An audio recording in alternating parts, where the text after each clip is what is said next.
Hello student, आज हम start कर रहे हैं क्लास 9th एक्सरसाइज 7.2 का क्वेश्चन नंबर 1। इससे पहले की एक्सरसाइज 7.1 हमारी कंप्लीट हो चुकी है, तो आप उनको जरूर देखें।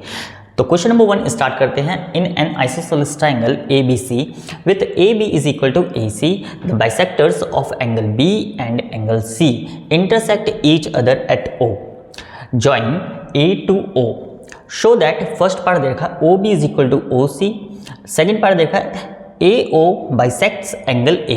तो इसको डायग्राम से समझते हैं। तो यहाँ पर ये हो गया सपोज हमारा एक ट्रायंगल जो कि ABC है, A B and C isosceles triangle, जिसमें कि क्या दे रखा है AB is equal to AC, AB और AC आपस में इक्वल है, तो मतलब ये साइड इसके इक्वल हो जाएगा। आगे क्या दे रखा है, the bisectors of angle B and angle C, मतलब कि ये जो एंगल B है और ये जो एंगल C है इसको लाइन बाइसेक्ट कर रही हैं, और जो लाइन बाइसेक्ट कर रही हैं वो आगे जाके इंटरसेक्ट हो रही हैं पॉइंट O पर। ओके, तो मतलब कि यहाँ पर हो जाएगा कुछ इस तरीके से,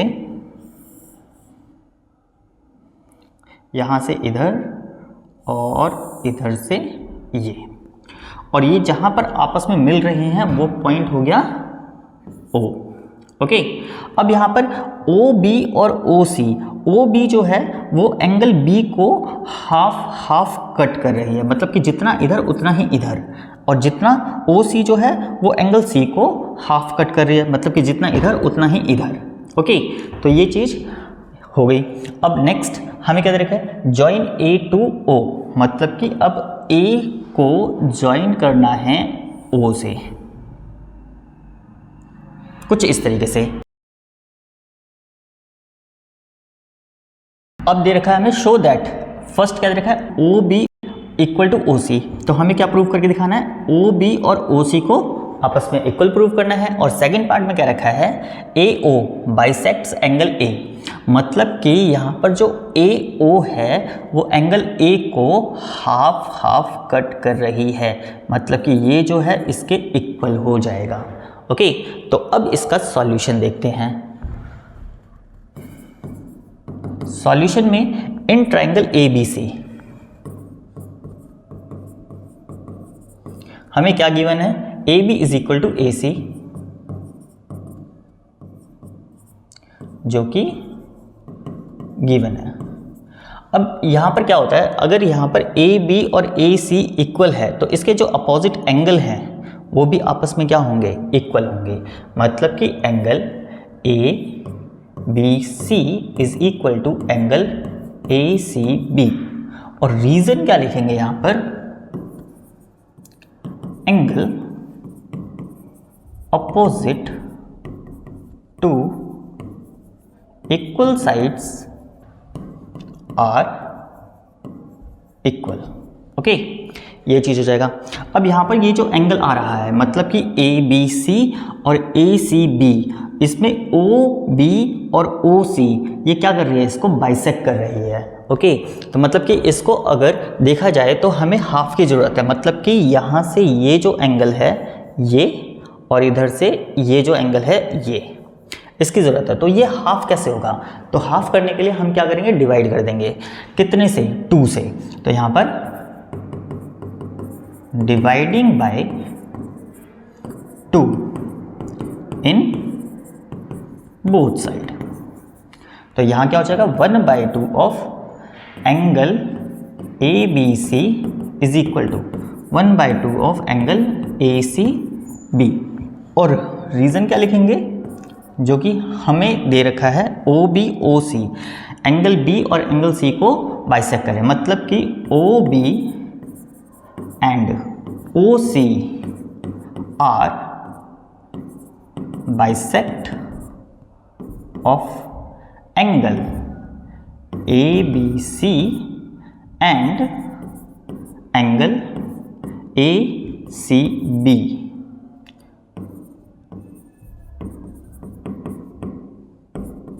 रिस्पेक्टिवली। ओके, कुछ इस तरीके से।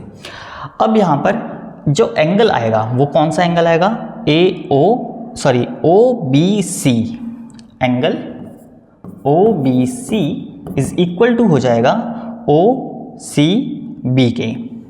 तो angle O C B, okay, तो ये चीज़ आ जाएगी।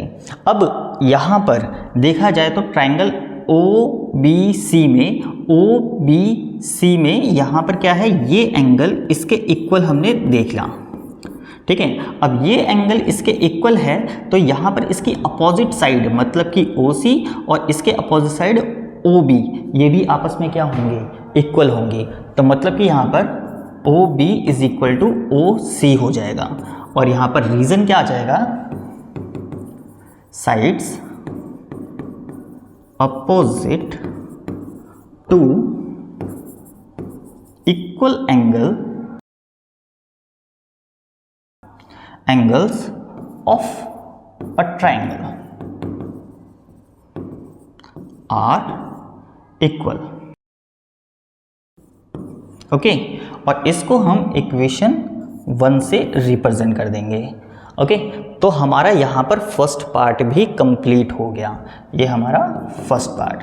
अब सेकंड पार्ट के लिए हम देखेंगे यहाँ पर ट्राइंगल AOB और ट्राइंगल AOC, मतलब कि in triangle AOB and triangle AOC।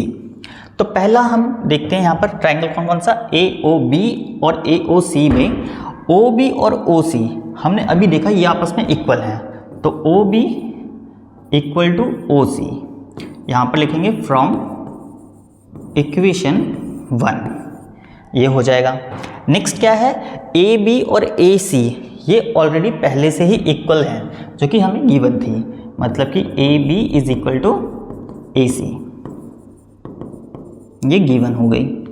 और यहाँ पर AO जो है वो कॉमन साइड हो गई, AO is equal to AO,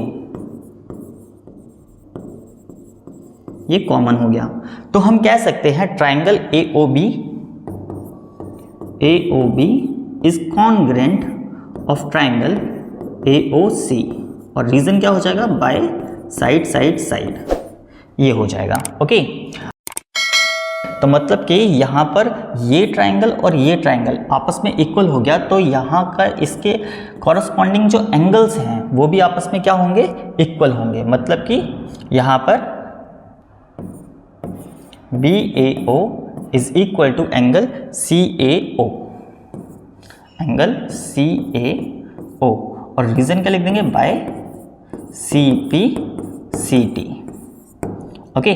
अब जब ये आपस में इक्वल हैं तो हम ये कह सकते हैं AO जो है एंगल A को बाइसेक्ट कर रहा है, ठीक है। तो मतलब कि अगर ये है तो therefore AO bisect angle A, okay. तो इसी के साथ हमारा क्वेश्चन नंबर 1 भी कंप्लीट होता है।